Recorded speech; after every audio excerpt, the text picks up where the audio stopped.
अब आप बालक हो, आपको मालूम नहीं कि कितना कीमती है मनुष्य जीवन, एक सांस की क्या कीमत है। कबीर साहब कहते, कहता हूं कही जात हूं और कहूं बजा के ढोल, श्वास जो खाली जात है वही तीन लोक का मोल। मनुष्य जीवन का श्वास, कितनी कीमत है इस श्वास की, और हम इसको कैसे बर्बाद कर रहे हैं। और उस श्वास को प्रियव्रत ने प्रार्थना की कि, और भगत भी था वो पहले जीवन में, तो नहीं मिला, एक श्वास भी नहीं मिला। और यहां आपको इतने श्वास बढ़ा देगा, आपकी गिनती भी नहीं होगी। तो ऐसा समर्थ भगवान आपको मिल गया है।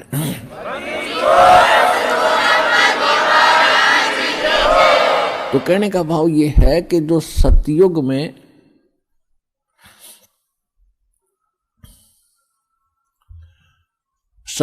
जो पुण्यात्मा आप ही में से, फिर क्या जो पार नहीं हुए वो यहीं भटक रहे होंगे, और सतयुग में फिर जन्मे, वो पुण्य खत्म हुए। जितने पुण्य खत्म हो जाएंगे उसी प्रकार वातावरण बदलता जाएगा संसार का। सतयुग में क्या था, इतना मजबूत शरीर होता था, पृथ्वी के ऊपर फल लदपद रहते थे, और बाग बगीचे बहुत गुणे, बनों के बन, केलों के बन, आमों के बन, यानी अंगूरों के बन ऐसे होते थे। और ये जो अन्न है, गेहूं बाजरा ज्वार, जैसे सामक आपने देखा अपने आप उग जाता है, अपने आप परिपक्व हो जाता है, ऐसे खड़े रहा करते। कोई अभाव नहीं था, लाए तोड़ के और झाड़ के धर दिए और पका के खाओ और भक्ति करो, कोई काम नहीं था। फिर धीरे धीरे पुण्य समाप्त हुए, वो सुविधाएं भी कम होती चली गई, त्रेता में आए। त्रेता में आपको हजारों वर्ष का जीवन जीने को मिला, वो भी थोड़ा रहा, क्योंकि मृत्यु अच्छी चीज नहीं है। और यहां कंपलसरी, यहां तो अच्छी चीज रहेगी ही नहीं। और हम यही डिमांड करते हैं कि हमें अच्छी चीज मिले और कभी समाप्त ना हो। अब बेटा बेटी हुए, हम कितने खुश हैं, बिल्कुल सही है। और हम अपने बच्चों के साथ रहें, कितने अच्छे लगते हैं। इन्हीं के लिए हम सारा दिन मजदूरी करते हैं, मेहनत करते हैं, इनको सुखी रखना चाहते हैं। और ये मृत्यु हो जाती है 1 मिनट में, बच्चे ही मर जाते हैं, बाप माता पिता दोनों मर जाते हैं इकट्ठे ही, पूरा परिवार नाश हो जाता है। तो व्हाट इज दिस? यो लोक है, ये संसार है जहां आप रह रहे हो। ठीक है, अभी तक आपको ये पता ही नहीं था कि इसके अतिरिक्त भी कोई स्थान है, तो ये भगवान ने आके बताया है। और कुछ अपने गवाह भी तैयार करके वो कच्चा काम नहीं करते, अपना उन्होंने गवाह भी तैयार करके जिन महापुरुषों को उस स्थान पर लेकर गए जो सुख में सथल है। गीता अध्याय नंबर 18 के श्लोक नंबर 62 में कहा कि अर्जुन, तू सर्वभाव से उस परमेश्वर की शरण में जा, उसकी कृपा से तू परम शांति को और सनातन परम धाम को प्राप्त होगा। परम शांति वहां होगी जहां मृत्यु नहीं है, और जहां मृत्यु वहां शांति किसी। अब चाहे प्रधानमंत्री बन रहा है बाप, और बेटे का तकलीफ हो जा या एक्सीडेंट हो जा, जब वो सुनता है ना एक्सीडेंट हो गया, कलेजा न्यू करे उसका, और क्या क्या क्या हुआ क्या हुआ, जब न्यू कह लेना बच गया, जब शांति हो है। तो यहां कोई जीवन है या शांति है? हम सोचें राजा सुखी, पूरी पृथ्वी का राजा भी महादुखी है इस लोक के अंदर। तो सुख कहाँ है वो बता दिया भगवान ने कि सतलोक में है, जहां आप पहले रहा करते थे। उस सुख को आप यहां खोज रहे हो। जो बूरा की मंडी में सुख था वो नमक की मंडी में नहीं हो सकता। उस कीट को, उस कीड़े को जो खांड की बोरी से उठकर और किसी ने उठाकर नमक की बोरी मंडी में डाल दिया, तो वह सारा एक वही है, लेकिन कलर एक जैसा है। तो ये काल जो है ये भगवान जरूर कहलावा है, लेकिन ये भगवान नहीं है, ये सुखदाई नहीं है। तो उस सतलोक की और यहाँ की एक जैसी रचना है। ऐसे मनुष्य वहाँ है, ऐसी सृष्टि जो की तू है। आप पहले वहां रहा करते थे, चींटी से लेकर हाथी तक जितने भी असंख्य प्राणी हैं यहाँ पर, वो इतना बड़ा लोक है। और आप एक परिवार की वहां इतनी स्थान है, ऐसे हरे भरे बाग, ऐसे सदाबहार बाग आपके आंगन में लगे रहते हैं। बड़े बड़े महल हैं तेज पुंज के बने हुए, जैसे यहाँ मिट्टी है 5 तत्वों से बना सारा कुछ, पेड़ भी पौधे, वहां 1 तत्व से बने, नूर तत्व से। और उसको छोड़कर आप यहाँ आगे, आप यहाँ खोज रहे हो सुख के, काम करो नहीं और सुख गणा हो, बैठे बैठे सारा कुछ मिल रहा है, ये तो वहां मिल जाएगा। तो इसकी नकल काल न करा कि स्वर्ग और महास्वर्ग। अब वहां आपको बैठों को जरूर मिलेगा स्वर्ग महास्वर्ग में, लेकिन पूंजी आपकी खत्म हो रही है। और वहां पूंजी बिल्कुल खत्म नहीं होती, क्योंकि आप अपने बाप के घर पर हो गए। बाप के घर पर कोई किराया थोड़ा देना पड़ता है, वो परम पिता है हमारा। तो वहां, तो यहाँ स्वर्ग में जो पूंजी खत्म हो जाएगी, आपको फिर पृथ्वी पर पटक देगा झाड़ा लेकर के, आपको चूस कर आपके पुण्यों को खत्म करके यहाँ पटक देता है। और वहां कभी पुण्य खत्म होते ही नहीं, जो प्राणी वहां जाएगा वो पुण्यों से इतना परिपूर्ण पुण्य हो जाएगा इस भक्ति, सत्य भक्ति से, और फिर अपने भगवान के पिता के घर चले जाएंगे, फिर वहां समस्याएं समाप्त हो जाती है। तो ये कहने का भाव ये है कि इस लोक की तुम इच्छा कम करो, यहाँ की सुविधाओं से भी मुंह मोड़ो थोड़ा सा। जितना ज्ञान आपको होता जाएगा उतना ही आप यहाँ से उल्टे हटोगे, तभी उस परमात्मा के निकट पहुंचोगे। यदि आप यहीं की कार कोठियों की डिमांड करते रहे भगवान के आगे, तो आपका मूल काम फिर रह जाएगा। परमात्मा आपको वो वस्तुएं अवश्य देगा जो कलयुग में जरूरी है। कलयुग में क्या जरूरी है? व्हीकल, जैसे मोटरसाइकिल है, कार है, या अन्य कोई सुविधाजनक कोई वैसे गाड़ी ठीक चलनी हो। बस में भी आदमी आसानी से जा सकता है, ट्रेन से भी जा सकता है, आना जाना उसमें कौन सा, गाड़ी में बैठने पास से कि कौन सा देवता बन जाए है, रेल में बैठ, इसमें कार में बैठ गया है तो आदमी है। तो जो भक्ति नहीं करता वो चाहे हेलीकॉप्टर ले रहा हो, वो तो पत्थर है और भगवान के लिए यूजलेस है। इसलिए परमात्मा कहते हैं, राम रटत निर्धन भलो, टूटी घर की छान, वो कंचन महल किस काम के, जहां भक्ति नहीं भगवान। कि परमात्मा को बच्चा प्यारा है, चाहे निर्धन हो, और इतना निर्धन हो कि घर की छत भी टूटी हो और मेरी परमात्मा की भक्ति करता हो। और उस कंचन महल को क्या करे जिसका, वो किस काम के, सोने के महल जहां परमात्मा की भक्ति नहीं। तो भक्ति कितनी जरूरी है, कितनी आवश्यक है और कितनी महत्वपूर्ण है, इसकी कितनी कीमत है, ये आपको सत्संग से पता चलता है। तो आपको नहीं पता तो किसी की माननी अवश्य चाहिए जो बता रहा है।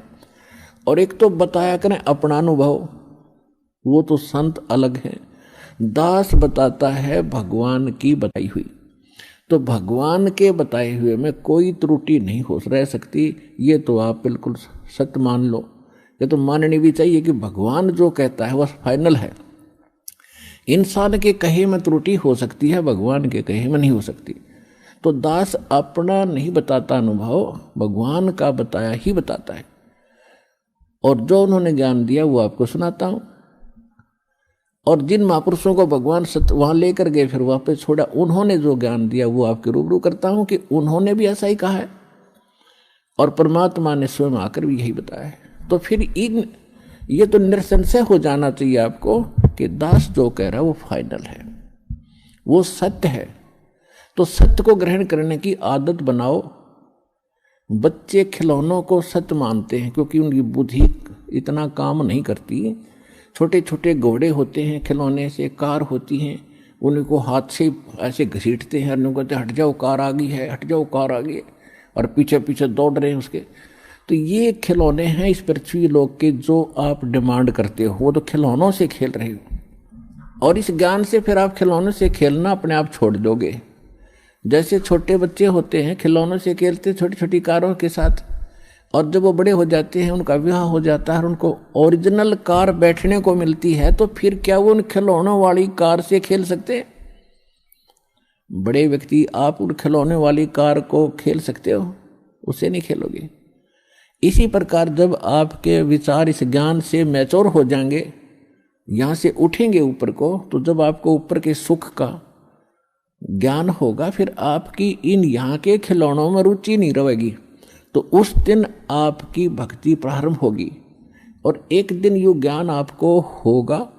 भगवान ने आपको शरण में लिया है तो आपकी ऐसी स्थिति बनावेगा। पहले तो आपको जिन वस्तुओं की आवश्यकता वो जरूर देगा। अब आप यहाँ आते हो तो कोई तो रोग से दुखी है, कोई कर्जे से दुखी है, कोई अन्य कोई पुत्री के साथ कोई गलत घटना घट रही है, भाई कोई किसी केस से पीड़ित है, कोई किसी कारण से। और जो भी ज्ञान और भक्ति दी जाती है आपकी वहीं नष्ट हो जाती है, क्योंकि आप भक्ति करते हो, फिर 36 आपके ऊपर आपदाएं हैं, उनसे पर अर्जी लगाते हुए भगवान नहीं हो जाता, वो आपकी साथ साथ खत्म होती है। तो परमात्मा आपको कैसे ठीक करेगा? एक बार किसी के ओठ का चोट लगी, ओठ के, और किसी ने दवाई बता दी कि इसके होठ का हलवा बना के बांध दो। अब थोड़ा सा हलवा बनाया 10-20 ग्राम देसी घी का, उसके ओठ पर रख दिया।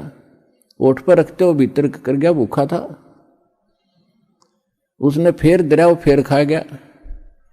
एक समझदार से ने बताया कि अच्छा बना दो, और पहले इसने भीतर से भरो, जब ओठ पर टटेगा अंदर से फुल करो इसको, जब टेकने देगा ये ओठ पे। तो पहले ई परमात्मा पहले आपको अंदर से भरेंगे, और जब इस औषधि ने ओठ पे टेकने दोगे आप, जब आप ऊपर निकालने की सोचोगे,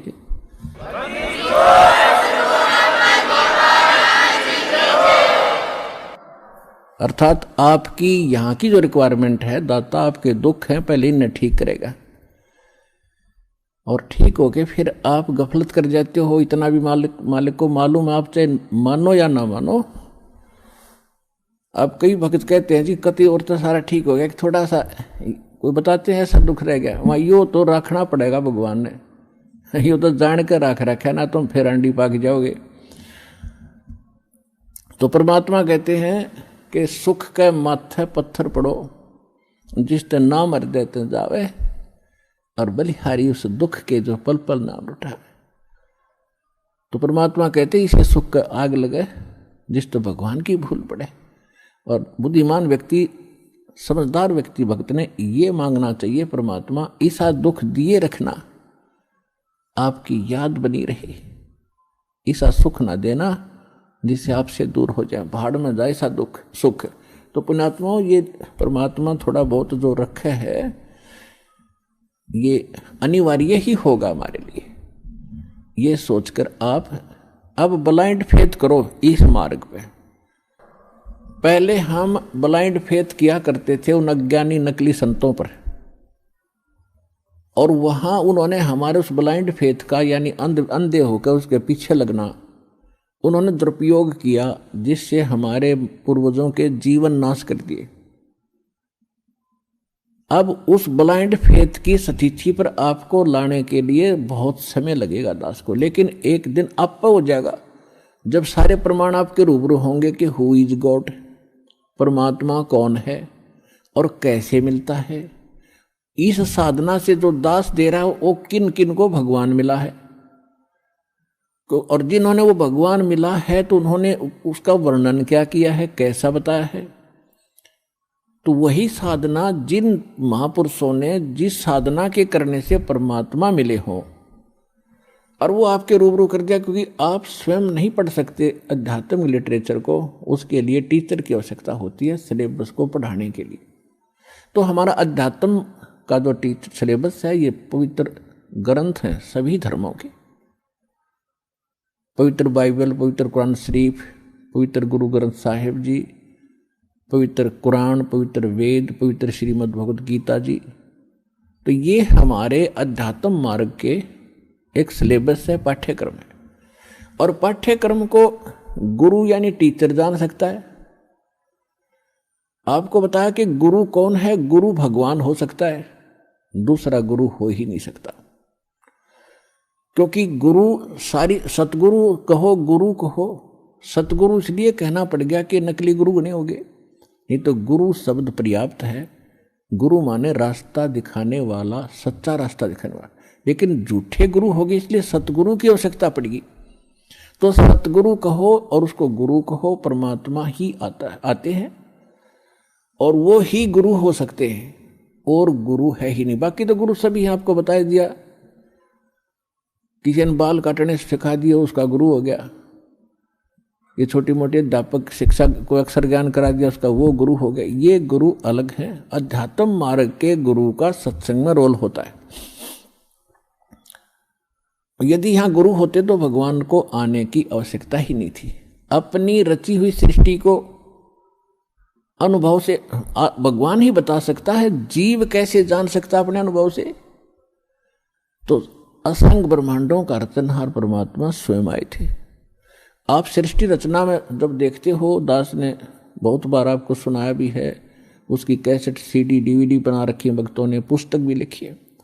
तो सृष्टि रचना के ऊपर ब्रह्मा जी से पूछ रहे हैं नारद जी, नारद जी से पूछ रहे हैं व्यास जी, और ब्रह्मा जी कहते हैं जी मुझे पता नहीं, मैं तो कमल के फूल पर बैठा था, मैं कहाँ से जन्म हो गया बताओ। और गीता ज्ञान दाता ब्रह्मा विष्णु महेश का पिता है। ये कहता है गीता अध्याय नंबर 10 के श्लोक नंबर 2 में कि मेरी उत्पत्ति को ना ये देवता जानते ना ऋषिगण जानते, क्योंकि ये मुझसे उत्पन्न हुए हैं। तो पिता की उत्पत्ति को, डेट ऑफ बर्थ को बालक बच्चे कैसे बता सकते हैं? वो तो दादाजी बताओगा, वो दादाजी बताएगा। उस पिता की भी जन्म तिथि और जीवित हो गया तो पोता पोतियां की भी जन्म तिथि, वो दादा तो कंप्लीट बता सकता सबकी। तो इसी प्रकार ये जो ब्रह्मा विष्णु महेश ये काल से उत्पन्न हुए हैं, ये नहीं जान सकते, उस अपने बाप की भी उत्पत्ति नहीं जानते, ये तो ब्रह्म की यानी काल की। और परम पिता परमात्मा जो सबका पिता है, सबका दादा है, सबका रचनहार है, कबीर भगवान, उसने आकर इनकी सबकी डेट ऑफ बर्थ बता रखी है, इनकी उत्पत्ति बता रखी है, इंक्लूडिंग सरपुरुष, अक्षर पुरुष और ब्रह्मा विष्णु महेश तक की, और सभी की। अब कहने का भाव यह है कि इस ब्रह्मांड के अंदर ब्रह्मा जी सबसे पहले गुरु माने जाते हैं, और ब्रह्मा जी से ज्ञान हुआ विष्णु और शंकर जी को, उसके बाद सभी ऋषि महर्षि दक्ष आदि ऋषियों को हुआ, वो ज्ञान हम तक था। तो ब्रह्मा जी खुद कहते हैं मुझे नहीं मालूम मैं कहाँ से जन्मा, मैं तो कमल के फूल पर बैठा पाया अपने आप को। तो ये गुरु है, लेकिन सतगुरु नहीं है, इनकम्प्लीट गुरु है, तो ये भगवान नहीं है। ठीक इसी प्रकार उस पूर्ण परमात्मा ने आकर सारा मार्ग बताया, और वही परमात्मा है और वही गुरु रूप में आए। तो यहां उस गुरु का रोल शुरू होता है। अब वो गुरु खुद आए परमात्मा, और फिर उन्होंने 600 वर्ष पहले अपने प्यारी आत्मा धर्मदास जी से कहा था कि जिस समय कलयुग 5500 वर्ष बीत जाएगा, उस समय परमात्मा ने कहा था कि चौथा युग जब कलयुग आई तब हम अपना अंश पठाएं, और काल फंद छूटे नरलोई सकल सृष्टि परवानी खोई। कलयुग बीतता 5500 पाचा, जब यो मेरा वचन होगा साचा।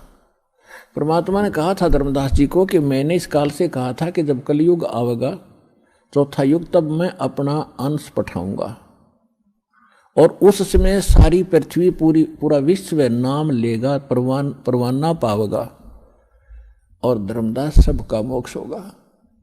फेसबुक पर हमारे पेज अमर बोध को लाइक करें और यूट्यूब पर अमर बोध चैनल को सब्सक्राइब जरूर करें। संत रामपाल जी महाराज से निःशुल्क नाम दीक्षा लेने के लिए हमारे इन नंबरों पर संपर्क करें। घर बैठे निःशुल्क ज्ञान गंगा या जीने की राह पुस्तक प्राप्त करने के लिए अपना नाम, पूरा पता और मोबाइल नंबर हमारे इन नंबरों पर SMS या WhatsApp करें।